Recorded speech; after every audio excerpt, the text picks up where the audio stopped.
Oi, eu sou a Daiane. Oi, meu nome é Júlia e hoje nós estamos aqui com a farmacêutica Luciana Legg, que trabalha no serviço de assistência especializada da FUNSAR.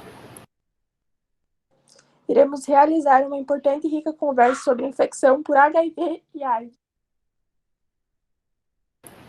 A síndrome da imunodeficiência adquirida, mais conhecida como AIDS, é uma doença do sistema imunológico humano causada pelo vírus HIV, o retrovírus. Luciana, existe um tabu com relação à transmissão do vírus HIV que afirma que a única possível forma de transmitir a doença é por meio de relações sexuais sem uso de camisinha, com destaque para o sexo anal. Podemos confirmar que tal declaração é verdadeira? Agradeço o convite de vocês, Júlia e Daiane, pela oportunidade de estar trazendo aos jovens, colegas de vocês, informações muito pertinentes.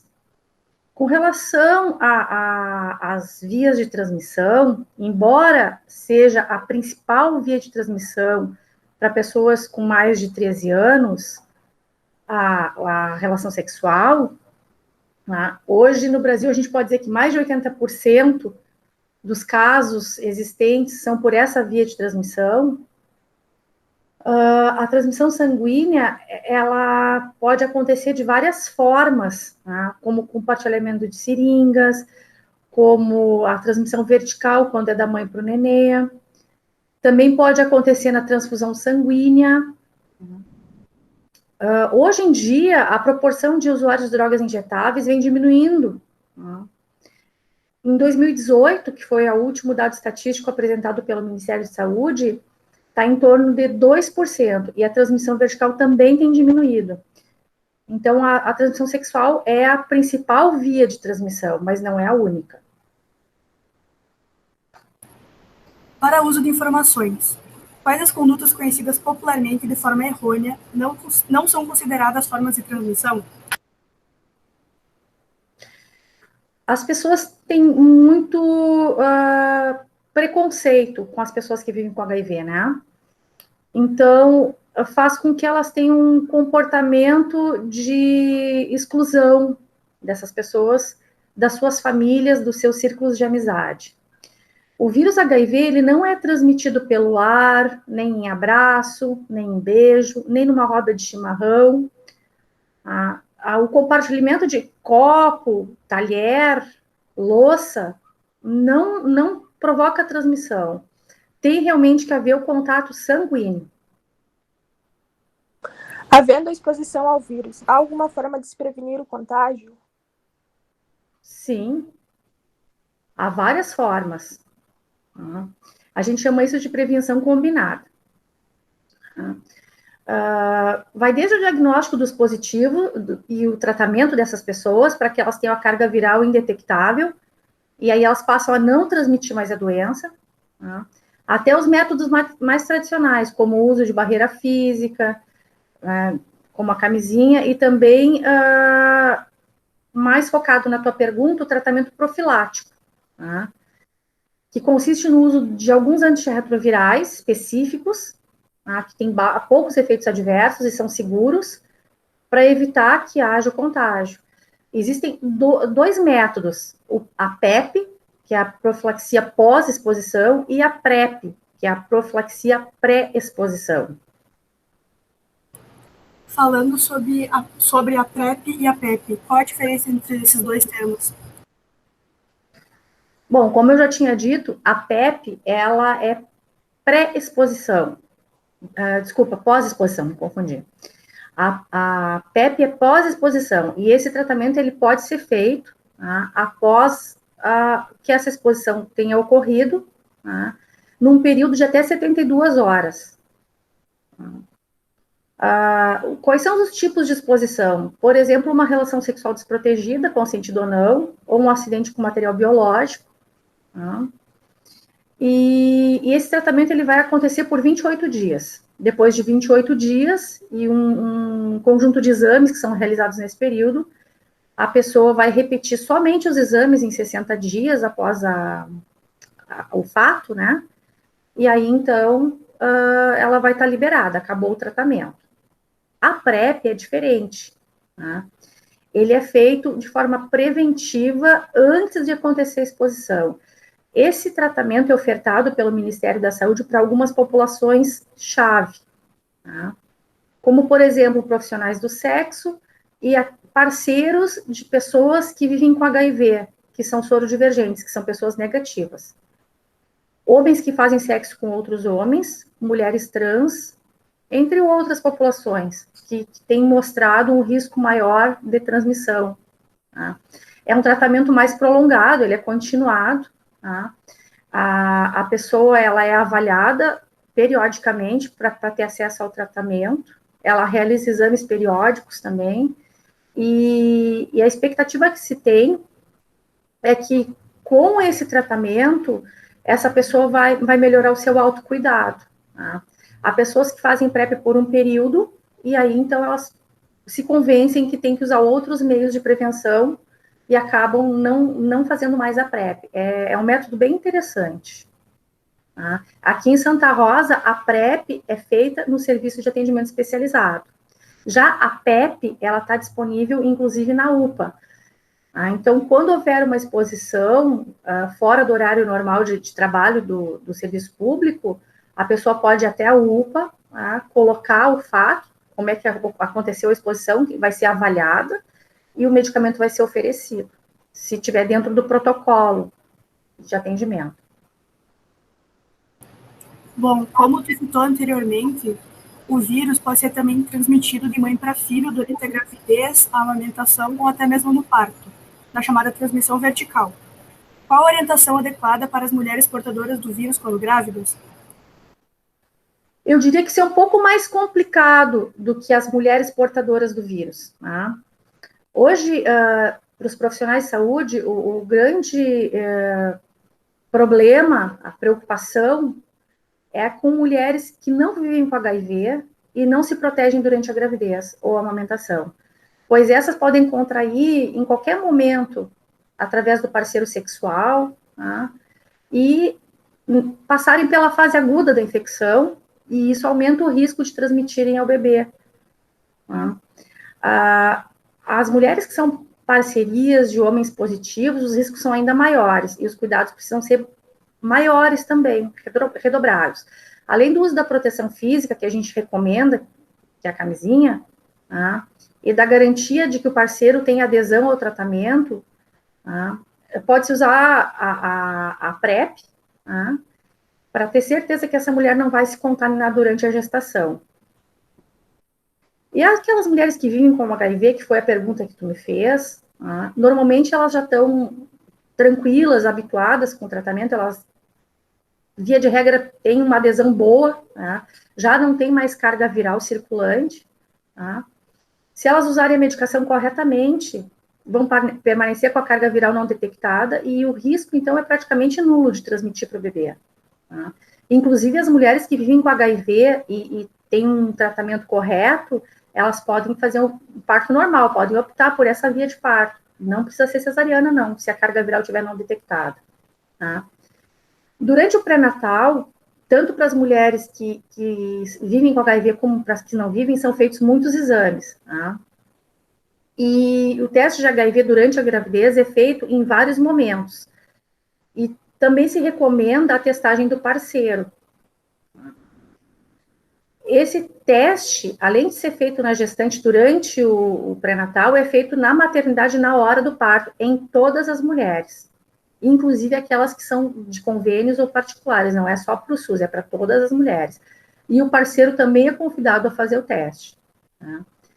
E isso é muito importante. Tá? Eu trabalho no programa há 7 anos, nessa linha de cuidado, e já vi acontecer 2 vezes de mulheres se descobrirem positivas na hora do parto.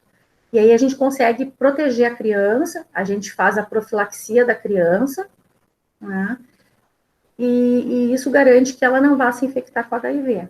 Então, a testagem na maternidade é fundamental, assim como os exames periódicos do pré-natal durante a gravidez têm que ser feitos sempre. Tá? Então, nos dias de hoje, com relação à amamentação, é que a gente tem visto o maior número de casos de transmissão vertical. Tá? Uma mulher, às vezes, é negativa, e depois que a criança nasce, ela relaxa um pouco com os cuidados, né, de proteção, e amamenta normalmente. E aí, nesse período, ela pode se contaminar e transmitir para a criança. Aqui nós tivemos um caso assim. A única criança que eu conheci em todo esse tempo que eu estou trabalhando no programa, que foi contaminada por transmissão vertical, tá, é uma criança que já tinha 2 anos de idade e a mãe estava amamentando. E o parceiro dela era positivo e ela não tomou as devidas precauções.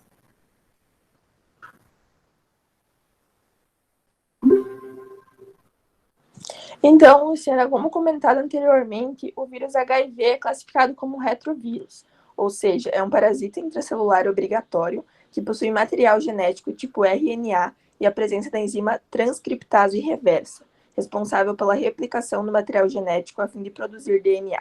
Como que o HIV se reproduz no organismo? Ele entra na corrente circulatória, tá, através do contato sanguíneo. Tá?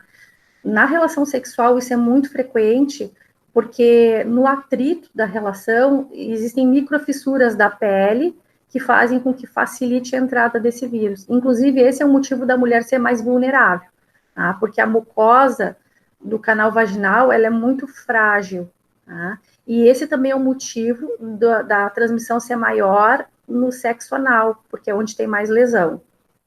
Então, esse vírus vai invadir a corrente circulatória e ele vai entrar nos linfócitos T, tipo CD4, tá? Que são os glóbulos brancos responsáveis por, vamos dizer assim, avisar o sistema imunológico que há um invasor. Se a gente fosse comparar isso com um exército, a gente ia dizer, assim, que ele é aquele cara que está no alto da torre e avisa que tem um batalhão inimigo chegando. Tá? Esse é o linfócito T do tipo CD4. É o papel dele dentro dessa proteção do nosso corpo. Tá? Aí eles vão entrar no núcleo nesse linfócito, vão se grudar no DNA do ser humano, tá? E a partir daquele momento, com as enzimas que ele tem junto, ele vai obrigar essa célula, ele vai escravizar essa célula. É tipo uma barriga de aluguel mesmo, a produzir milhares de cópias suas. Tá? E aí essa célula acaba morrendo, tá? Porque ela não consegue desenvolver as atividades normais dela. O vírus impede ela de poder produzir as proteínas que ela precisa para sobreviver. Assim que ele age. Mas o vírus em si não mata ninguém. Tá? Ele só provoca essa diminuição da capacidade de defesa. Quando uma pessoa é contaminada pelo vírus HIV, o organismo dela passa por 3 fases. Inicialmente, com sintomas parecidos com o da gripe, o mal-estar e o sistema imunológico começa a ser atacado, gerando uma produção de anticorpos anti-HIV que pode levar de 30 a 60 dias. Depois, durante o período assintomático, ocorre uma forte interação entre células de defesa e mutações do vírus, porém com equilíbrio. Por quanto tempo uma pessoa pode viver com o vírus sem apresentar nenhum sintoma? Isso é bem variável, né? Uma pessoa jovem e saudável pode viver mais de 10 anos, tá, sem apresentar nenhum sintoma. Por isso que é muito importante a testagem sempre que houver uma exposição, tá? Um risco de contágio. Após esse risco, um período depois, pelo menos um mês depois, a pessoa deve se testar. Tá? Mas pessoas com uma saúde mais debilitada, como, por exemplo, os idosos, que eles já não são mais tão imunocompetentes, esses sintomas podem aparecer em poucos meses. Tá? É uma evolução muito rápida mesmo. A terceira fase, então, ou a fase sintomática, pode ser caracterizada por diarreia, emagrecimento, febre, novas doenças infecciosas e até o câncer. Então, por que isso ocorre? Isso ocorre porque o sistema imunológico vai ficar enfraquecido, tá? É que a gente chama de imunossupressão, o que vai facilitar que outros agentes infecciosos se instalem no organismo, causando as chamadas infecções oportunistas. Essas infecções oportunistas podem ser, sei lá, meningite, toxoplasmose cerebral, tá? São tantas as doenças que para uma pessoa que é imunocompetente, não traz nenhum transtorno, e que para uma pessoa que é imunossuprimida pode levar ao óbito, né, causando esses sintomas que tu citasse. Né, são exatamente esses os sintomas. E com relação ao câncer, o motivo do aparecimento do câncer é porque no nosso organismo é normal a produção de células defeituosas. Isso acontece todo dia. Mas o nosso sistema imunológico, ele identifica essas células e elimina. Né? Mas quando ele não está apto, quando ele está debilitado, que a pessoa tem imunossupressão, ela não consegue mais dar conta dessas células que vão se instalar em alguns órgãos e vão dar origem ao câncer. Existem pessoas que, mesmo com o vírus no organismo, nunca desenvolvem a doença. Por que isso acontece? Sim, essas pessoas existem. Não é uma coisa muito frequente, tá? É bem raro, mas elas existem. A gente chama essas pessoas de controladores de elite. Tá? Não é totalmente elucidado, mas a gente acredita que é atribuída a uma alteração genética, tá? Num receptor de membrana celular, que vai impedir que o vírus entre na célula. Tá? Existe uma mutação, então, desse receptor, tá? Mas, como eu disse, não está totalmente esclarecido. Só que é uma teoria bem válida, né? Porque existem grupos de pessoas na África, de uma mesma família ou de uma mesma região, tá? Que muitas delas têm essa característica. Aqui em Santa Rosa eu já conheci 3 pessoas, tá? que embora fossem positivas para o HIV, com exames comprobatórios, não havia a carga viral circulante. Tá? Porém, uma dessas pessoas acabou indo a óbito, tá, por uma doença relacionada ao HIV. Mesmo que ela não tivesse carga viral circulante, ela adoeceu, porque a AIDS é uma doença inflamatória sistêmica, tá? E uma das características é que ela causa o envelhecimento precoce dos órgãos. Tá? Então, mesmo que não haja o vírus circulando, esse processo inflamatório ele não é totalmente cessado, porque a gente mede aqueles vírus que estão no sangue, mas a gente não consegue medir se tem vírus no rim, se tem vírus no cérebro, se tem vírus no pulmão. Vocês compreendem? É só o que a gente vê, aquilo que está no sangue. Inclusive, esse é um dos motivos de não poder haver o aleitamento da mãe que vive com HIV, mesmo que ela tenha a carga viral não detectada. Porque a gente não sabe se na mama não tem o vírus, a gente não mede ali, a gente só mede no sangue.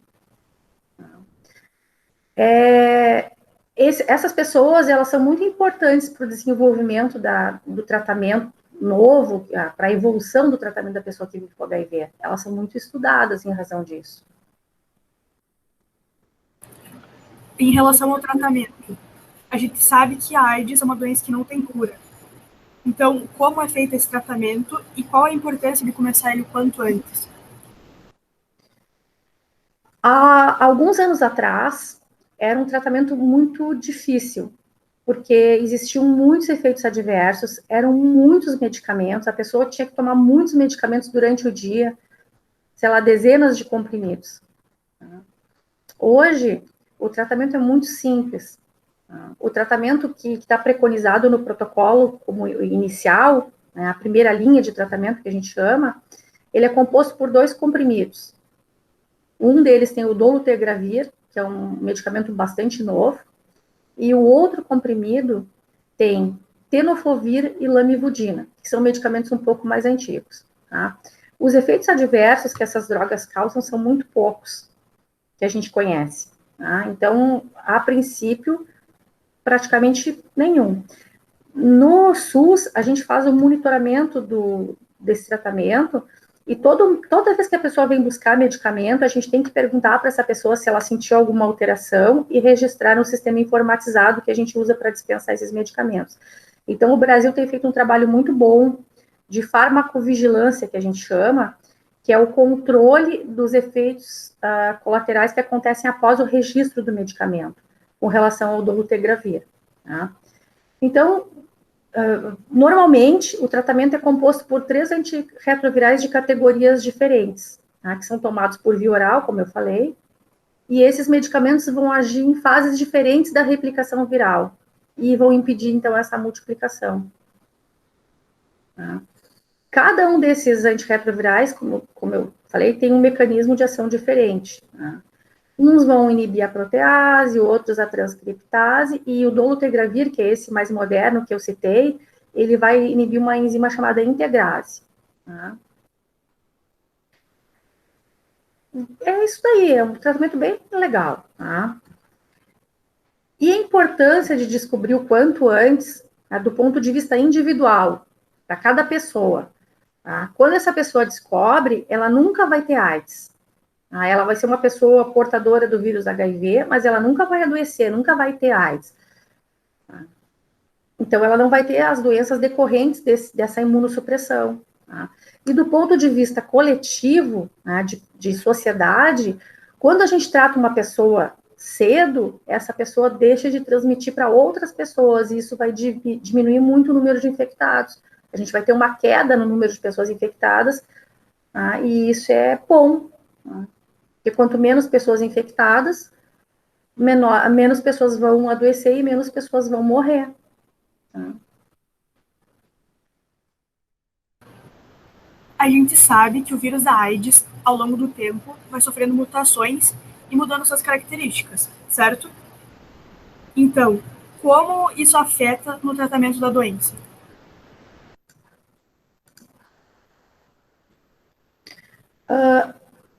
Esse vírus, ele realmente pode sofrer mutações, sim, como vários outros vírus, até o da gripe sofre mutações, tanto que cada ano é uma vacina diferente. Tá? E por isso que é tão difícil conseguir produzir uma vacina para esse vírus.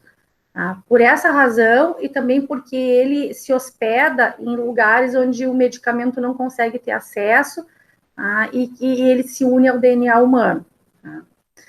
Mas se a pessoa fizer o tratamento correto, tá? Tiver uma boa adesão ao medicamento, tá? O vírus ele não vai ter oportunidade de sofrer mutação, porque ele não vai se multiplicar para poder haver a mutação. Tá? A mutação ela acontece em algumas pessoas que não tomam diariamente os medicamentos, tá? Pois daí o vírus tem a oportunidade de se multiplicar e na hora em que ele se multiplica, tá? São erros de transcrição, tá? Que acontecem e ele não tem um sistema de correção eficiente e daí ele sofre a mutação. Tá? Isso acaba afetando muito o tratamento, tá? Dessa pessoa, porque vai haver a resistência viral. A resistência viral é quando o medicamento para de funcionar. Quando isso ocorre, a pessoa acaba tendo que trocar o tratamento. Mas para que isso aconteça, ela tem que fazer um exame que chama genotipagem. A genotipagem é um exame parecido com o antibiograma. Fazer uma analogia, porque esse é um exame que vocês têm mais conhecimento. Quando a gente vê ali se o antibiótico mata aquela bactéria, né? E na genotipagem, eles produzem o vírus, né, in vitro e colocam ele em contato com os antirretrovirais e vão ver lá se acontece essa replicação ou não. Na verdade, eles fazem um sequenciamento do DNA para ver se ele vai demonstrar que tem essa resistência. Tá? O que eu vou te dizer com relação a isso? O risco, né, que a gente corre quando essas pessoas não têm uma boa adesão ao tratamento é que em algum momento não vai mais existir alternativa terapêutica para essa pessoa. Né? Mas o mais grave é que essa pessoa, normalmente quando ela não tem uma boa adesão ao tratamento, ela também não se protege e não protege os outros. E aí ela pode transmitir esse vírus, que é resistente a tudo que a gente tem, para uma pessoa, tá, que ingenuamente não se protegeu. Usando desse tratamento correto, então, os portadores do vírus continuam tendo uma expectativa de vida normal ou ela é diminuída? Os estudos mostram que a expectativa de vida é normal se a pessoa tiver uma boa adesão ao tratamento e descobrir essa infecção precocemente. Tá? A gente monitora a condição do sistema imunológico pela contagem dessa célula CD4. Tá? Se essa pessoa fizer a descoberta da infecção com CD4 maior de 500, né, maior que 500, ela tem uma probabilidade de ter uma vida melhor, com mais qualidade. Né?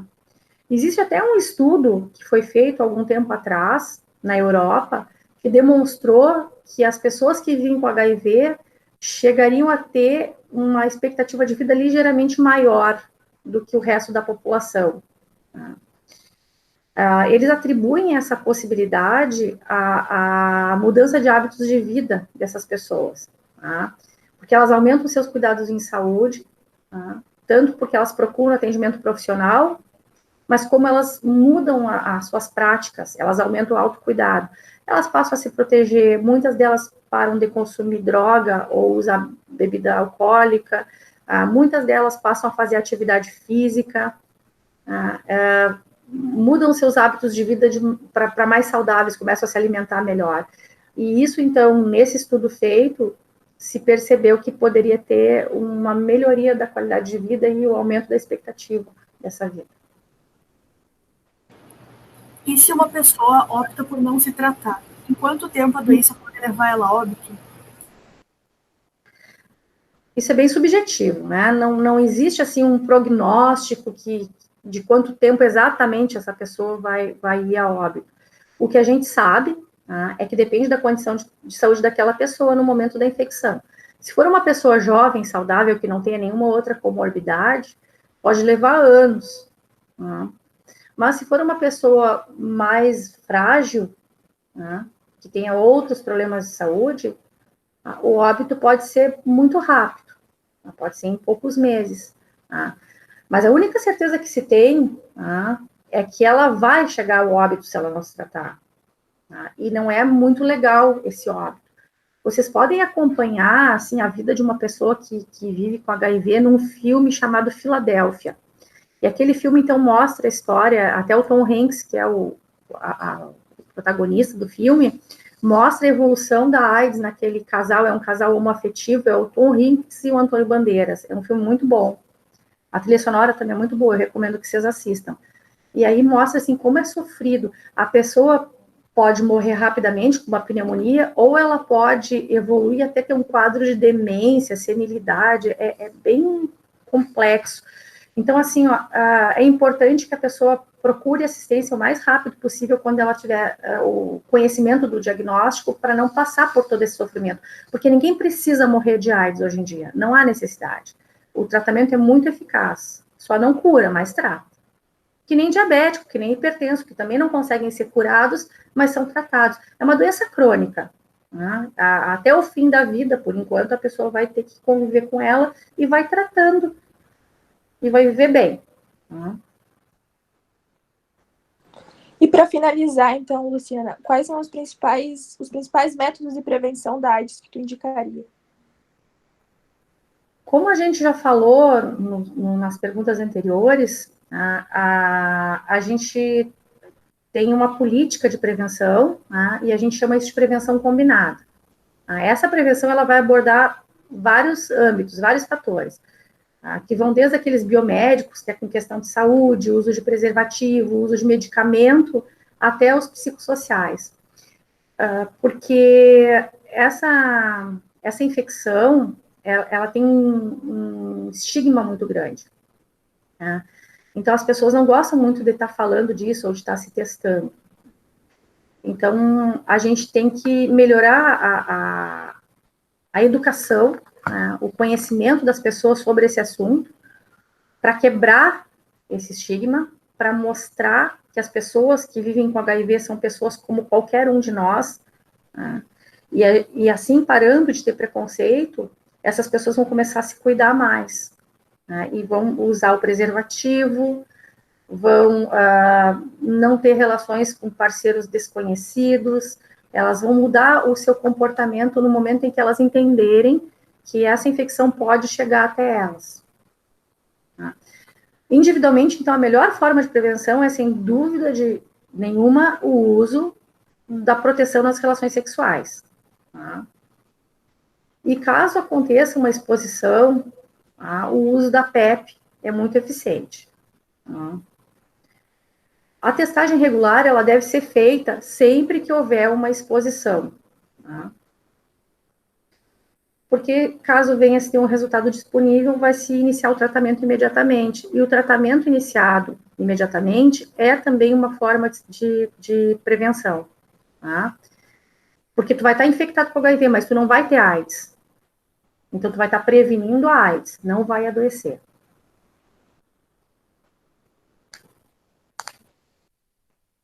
Bom, então, agora a gente gostaria de deixar em aberto.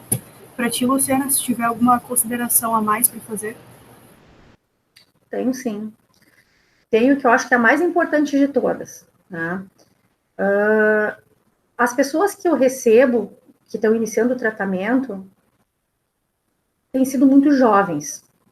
Tá? Eu já cheguei a receber pessoas com 15 anos, tá, para iniciar um tratamento. Tá? São pessoas que jamais imaginaram que seriam contaminadas pelo vírus. Tá? Porque normalmente a gente se relaciona com pessoas que a gente conhece, que são amigos, muitas vezes amigos de infância, ou que frequentam a mesma escola, o mesmo grupo social. Tá?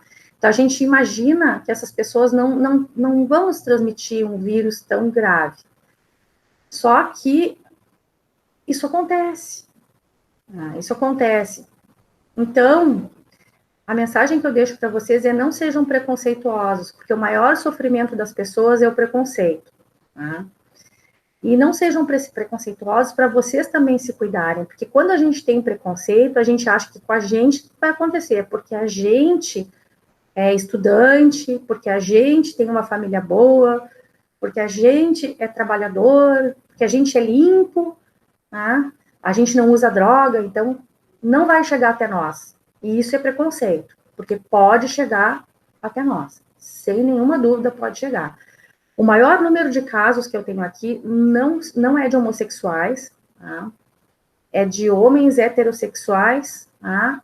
E depois vem as mulheres, que muitas vezes são esposas desses homens. Tá? Então, sim, é uma infecção que iniciou a sua história sendo descoberta na relação homossexual, mas hoje em dia a gente não pode mais dizer que é uma doença de homossexuais. É uma doença de todas as pessoas. Qualquer pessoa pode ter, desde o jovem até o idoso. Os idosos também a gente vê que existe toda uma preocupação em não ofender o idoso quando a gente oferece esse teste para eles. Mas o idoso, ele também tem vida sexual, como qualquer jovem, muitas vezes até uma vida sexual mais ativa do que os jovens. Então, os idosos a gente tem que estar alertando e orientando, né, aconselhando que se previnam. Algumas idosas que eu já recebi aqui para tratar com medicamentos, elas não usavam preservativo porque não existia mais o risco de engravidar, mas elas eram ingênuas e não sabiam que elas podiam contrair uma infecção tão grave. Tá?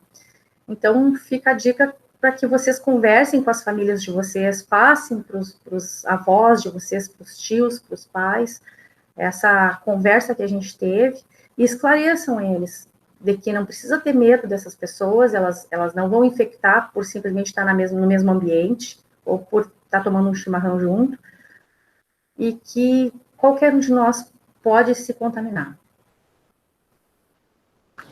Com toda certeza. Então, por hoje foi isso. Muito obrigada por aceitar nosso convite, Luciana. Esperamos que vocês tenham aproveitado a dose de conhecimento. Muito obrigada, gurias. Um bom trabalho para vocês e que seja bem aproveitada essa nossa fala.